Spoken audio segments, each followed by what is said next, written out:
Have you ever really wanted to test out a piece of technology before you bought it?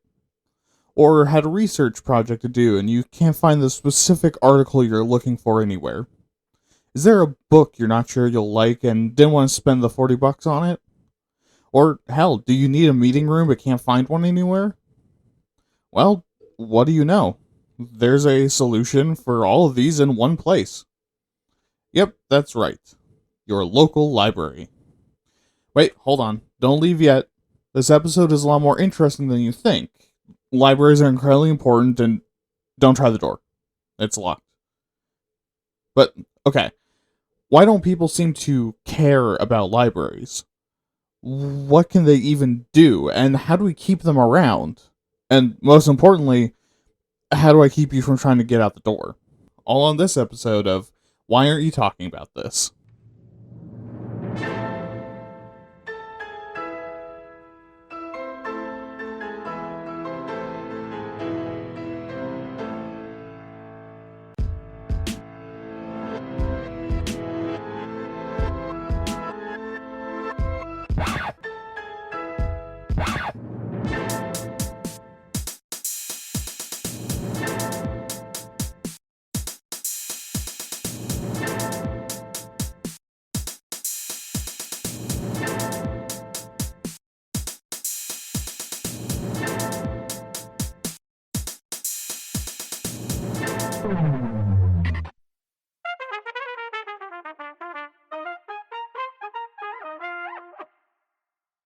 Hello, everyone, and welcome to another episode of Waitat. I am your host, William, and I will be your guide through the literary world of libraries today.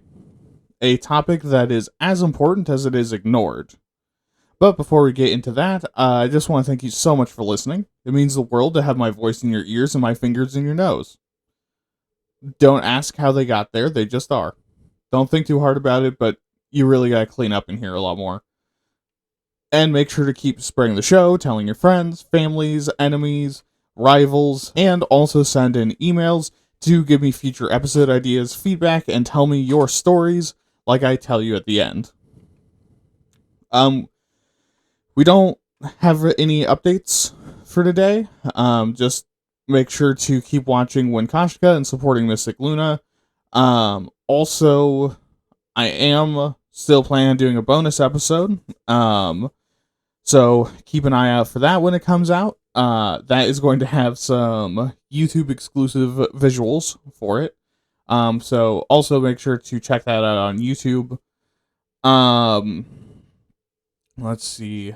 At some point soon-ish, within probably before the next episode comes out, but maybe a little bit after that, a Discord is being set up, a joint Discord with some other content creators. So make sure to join that when it comes out. There will be an announcement for that, but I want to give you some forewarning to clean up your act a little bit, not be so insane. But yeah. Let's get to the show. Okay, we're talking about libraries today. So we should start off talking about what they are, which may sound pretty self-explanatory, but it's actually not super obvious when you actually investigate it a little bit.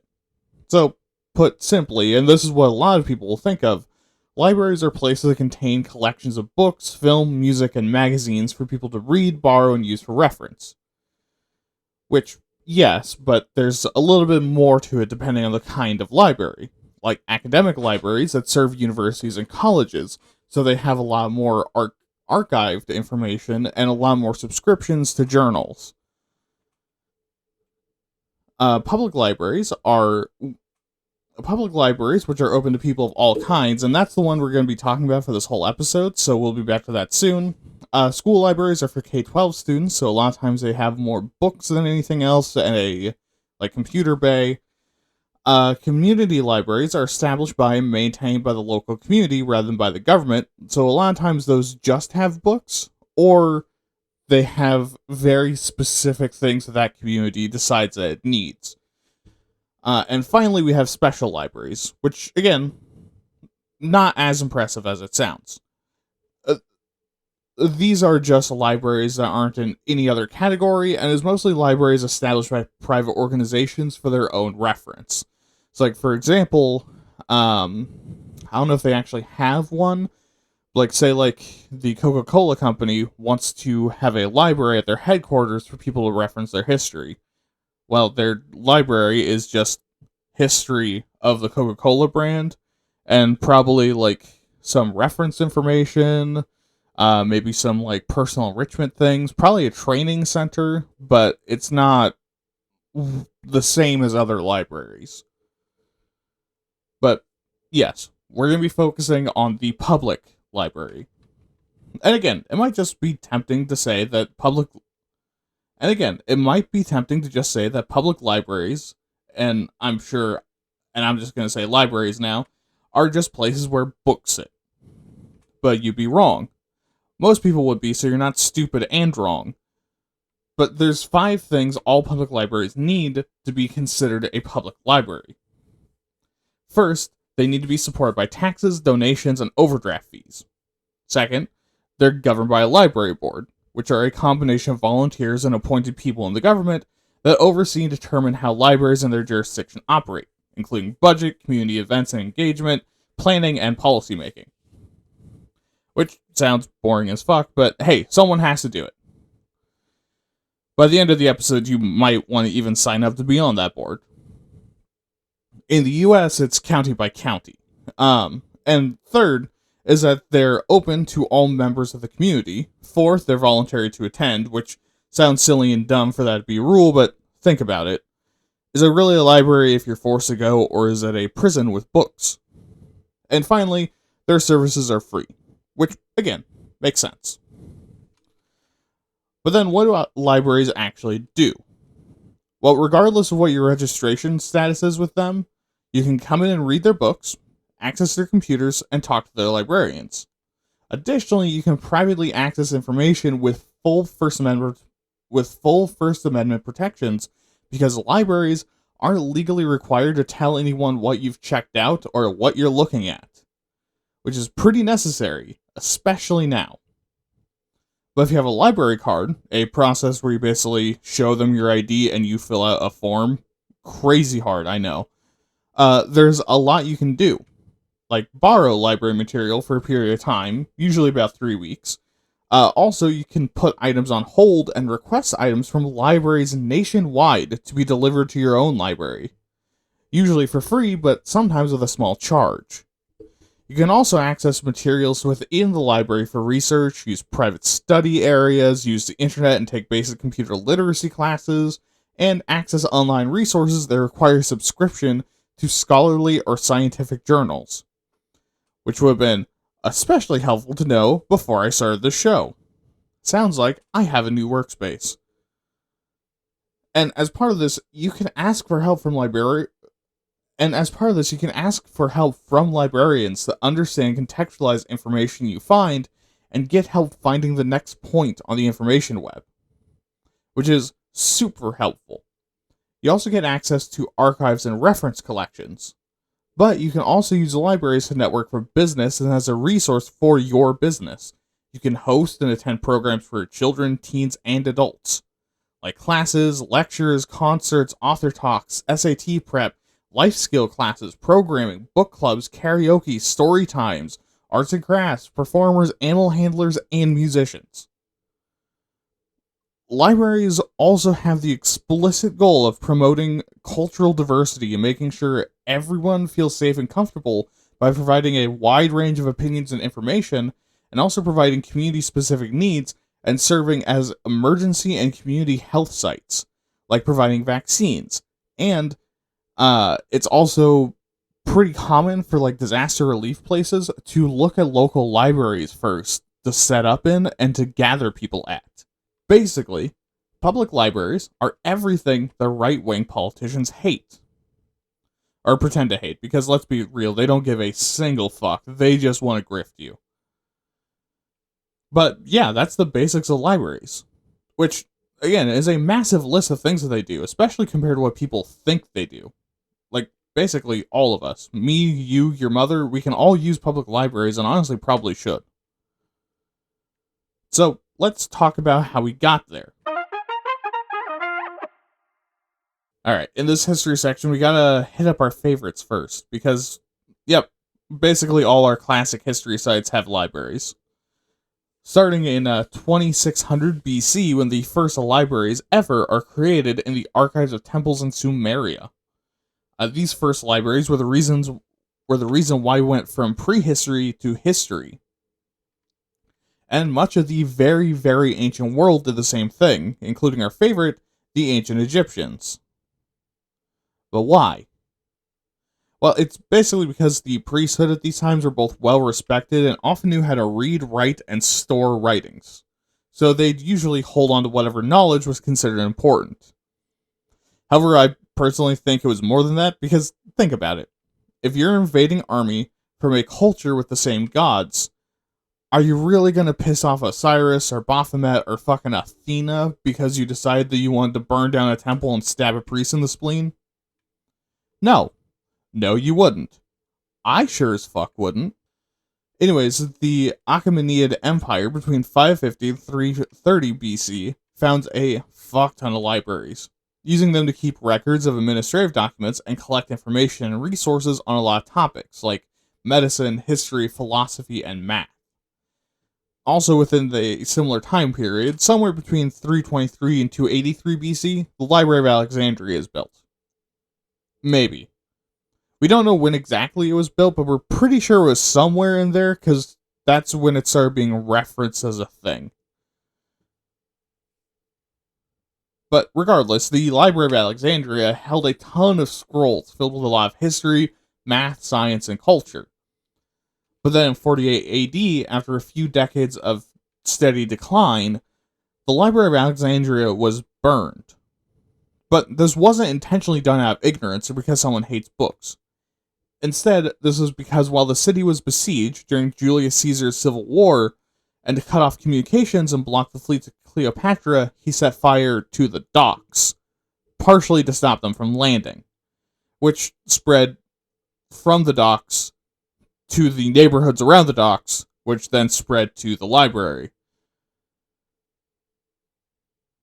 And funnily enough, when you look at Roman sources, they either outright deny it happened, say it wasn't their fault and it was an unrelated fire, or that only houses got burnt down. While other sources either say the opposite, and some even claim that the library was intentionally threatened. Which seemed like the Romans knew how much of a fuck-up this was and really didn't want the historic association with burning down the biggest single concentration of knowledge in ancient Europe. Don't worry, guys, you're more associated with orgies and ripping off the Greeks anyways. By the 1st century AD, libraries were founded in Rome and Athens, being some of the first major public libraries in the entire world, and by the end of the century, public libraries were common across the eastern Mediterranean. Of course, at this time, public meant no women and poors allowed, because back then they weren't considered people. And then we jump forward about 800 to 900 years, during the reign of Caliph Al-Hakim Bayamar Allah, which, if you're not cultured like me, which you can definitely tell because I pronounced that perfectly, that would be between 996 to 1021 AD. A lot of libraries were opened up early in his reign that were open to everyone. Like, literally, actually everyone. Including having scribes transcribe books for people who then take them home with them. Unfortunately, like a lot of things, he later called takesies backsies. But from there to the 18th century, libraries kind of fall out of public attention in the West. In 1447, the Malastania Library was established as the first community-run public library ever created, at least created and recorded. In 1464, the Calendars Public Library was established by the Church of All Saints in Bristol, and Francis Trigg establishes a library above St. Wolfram's Church in Lincolnshire, opening it up to everyone. However, the books there weren't actually allowed to be taken out and were literally chained to stalls to prevent people from taking them with them. So, yeah. But that gave it its name, the Francis Trigg Chained Library. Meanwhile, in the 17th century, some of the most famous college libraries in the world were founded in Europe, and some of the first New World libraries are established. But then, in the 18th century, libraries explode into popularity, starting with the public library in Saint-Lô, founded by Claude Salier, a churchman and philologist from, you'll never fucking believe this, France.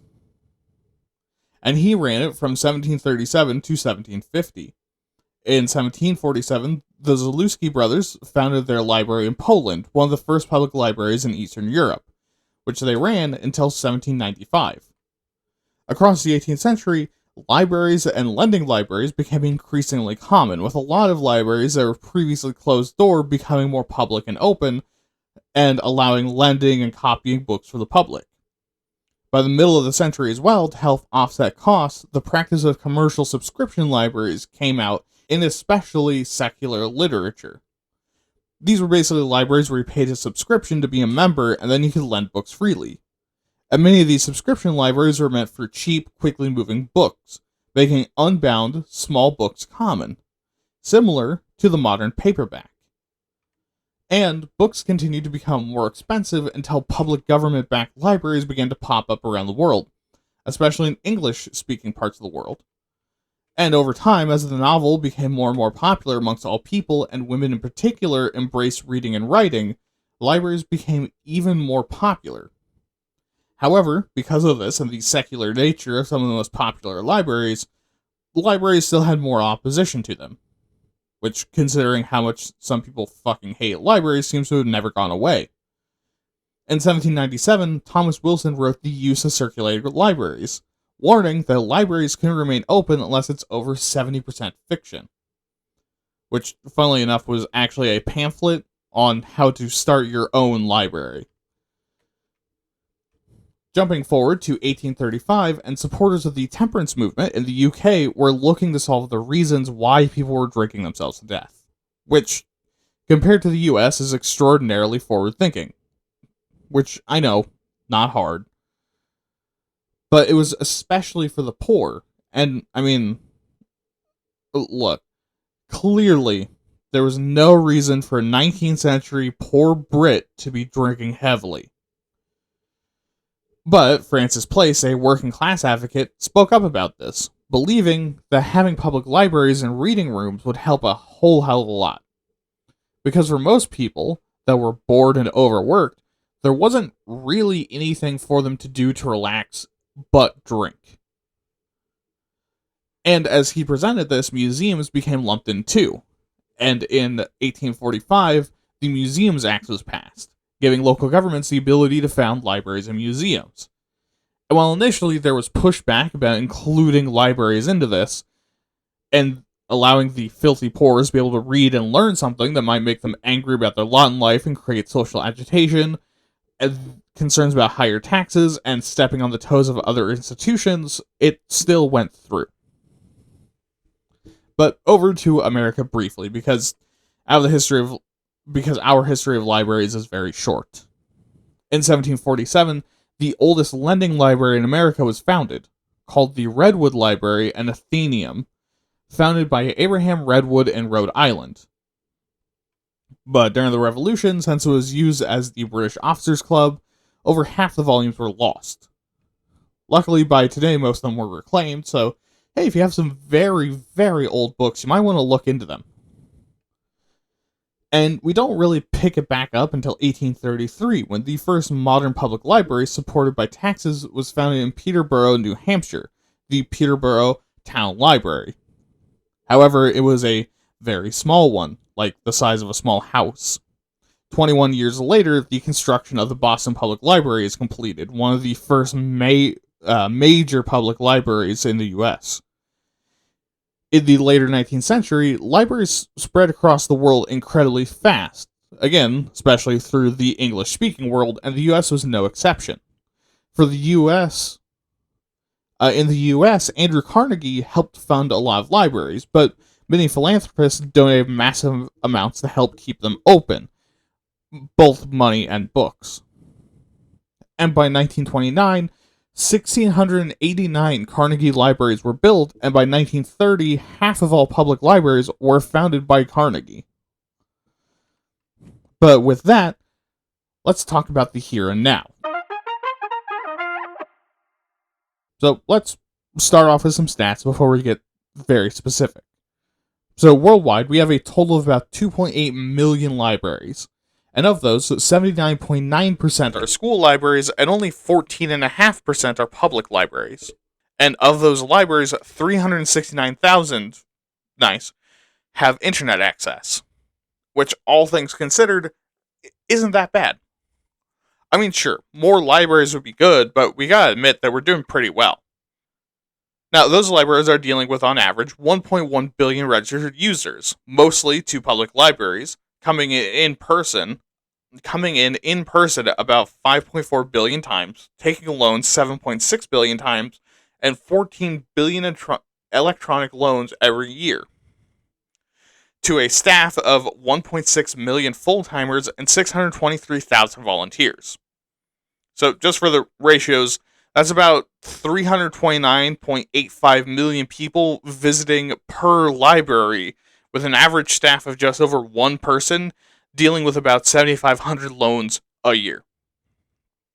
Yeah, that's fucking insane. Now, let's be specific about the US in particular. The US has a grand total of 124,903 libraries, and of those, 17,278 are public libraries and most are school libraries, 98,506. With a total staff of 281,575 full-time staff and an average of 300 volunteers at all national libraries, of which there's 801. And 171.8 million people are cardholders for their own public library. And some of our libraries have truly massive numbers of volumes, with the first place being the Library of Congress with 39.29 million, New York Public Library at 36.25, Boston Library at 31.85 million, Harvard with 20.36, and the University of Illinois Urbana-Champaign, what the fuck is that name? Library, having 14.29 million books. And that top 5 has a total of 142 million volumes, which includes books, magazines, and other written records and archives. As far as people served per year, we only hit a maximum of 4.36 million people at the Maricopa County Library in Arizona. But, okay, we're not here to measure peepees. We're here for the real meat and potatoes. What in the fuck is up with libraries? Why am I talking about them? Well, because libraries are dying off. Not like they're closing at record numbers, but there's a lot of problems slowly strangling the life out of them. Like the growing mistrust of the government. As a government branch, technically, libraries suffer under the same mistrust, meaning fewer and fewer people are going. And while this is starting to reverse in some aspects, the damage has already been done.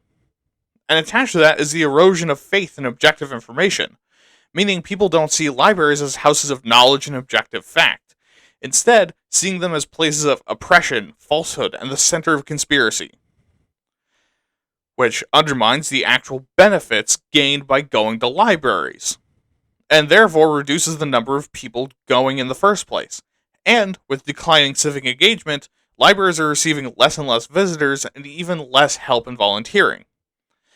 Added on to all of that, the middle class of the US is vanishing, because libraries really appeal to people with the time to come into the library, the money to afford travel and take advantage of the library's programs to their full effect, and the ambition to want to do heavy amounts of research and spend a lot of time there reading, which is the middle class in a nutshell. Also, the middle class were often the ones volunteering to work at the library or become librarians. And because urban areas are becoming more and more unaffordable and the middle class is shrinking, there's fewer volunteers and fewer people going to libraries. Which having fewer people going to libraries impacts something very important. Funding. Because with a general hatred of taxes, a lot of politicians can get massive support by saying they're going to reduce them. And if libraries are being underutilized, they're on the chopping block. and their funds are and if their funds are decreased, so are their programs. But there's other things that are problems for libraries, like declining reading rates and attention span, both decreasing, meaning that the primary use of libraries, reading, are being heavily reduced and damaged. Library staff also aren't very diverse and are incredibly disrespected. I mean, think. What do you think a librarian does? Sit at a desk and know things about books, right? But no. Librarians manage the catalog, research the books, research library sciences, are the boss over the workers and volunteers, often have to have a good knowledge base on the books and topics within, have technological literacy, and handle massive amounts of logistics.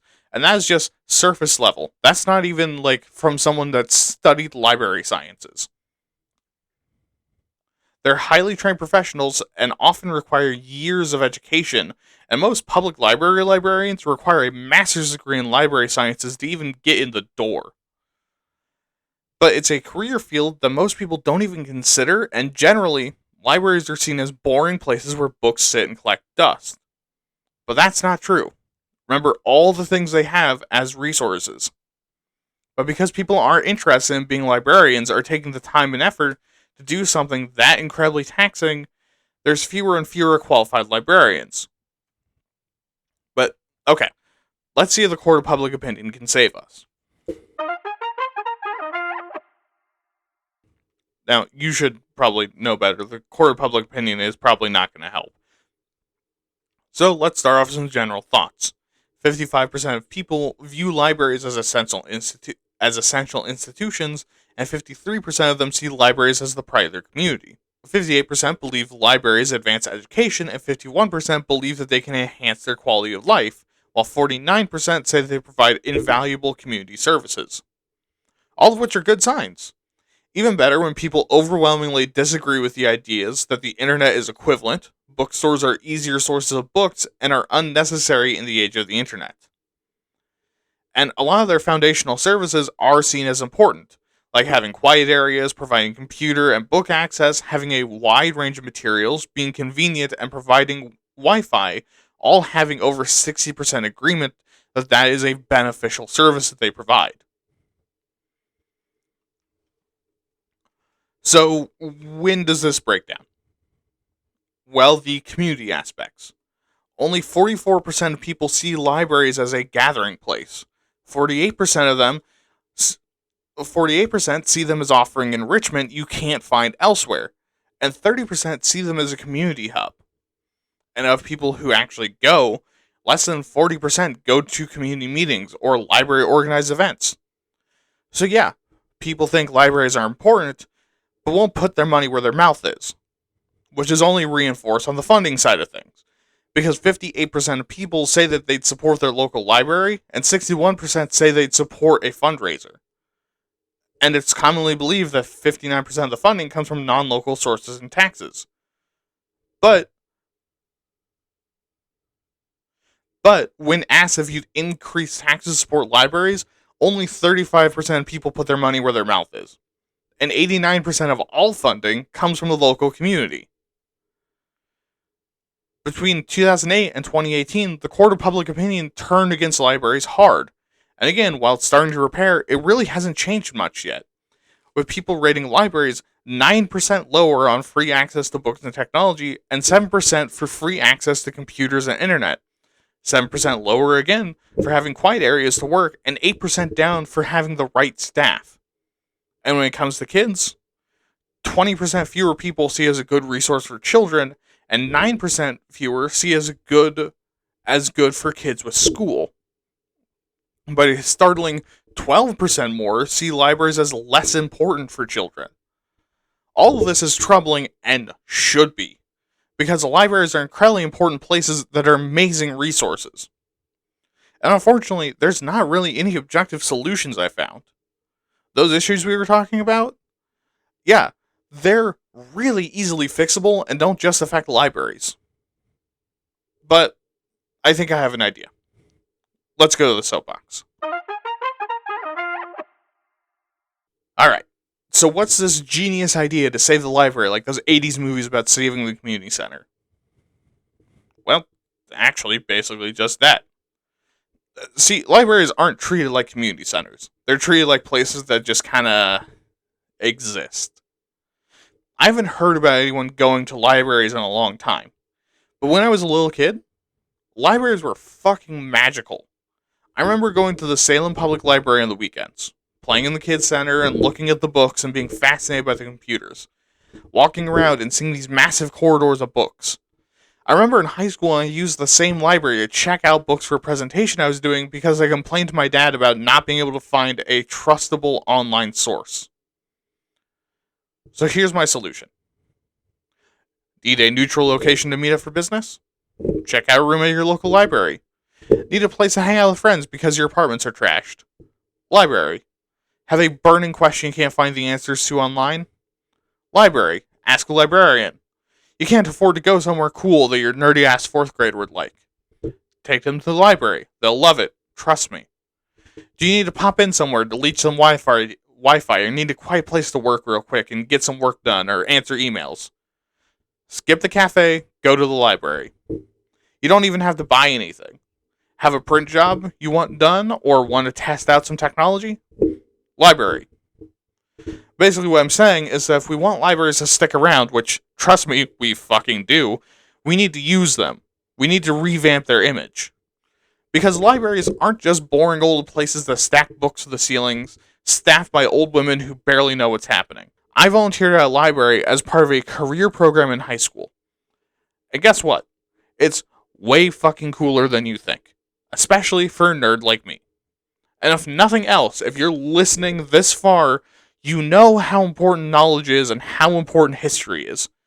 It's the only way our lifetime doesn't become a footnote or skipped over in favor of a more recorded time. And you know who holds onto those writings and keeps them safe? Libraries.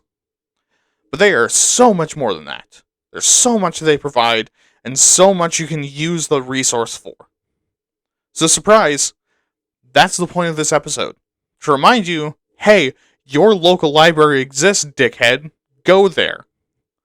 And they provide you with an invaluable service. So go use it. I mean, I was going to say right now, go use it the first chance you get. Alright, let's get out of here. Man, good to have an ending that's positive again. Really good, actually.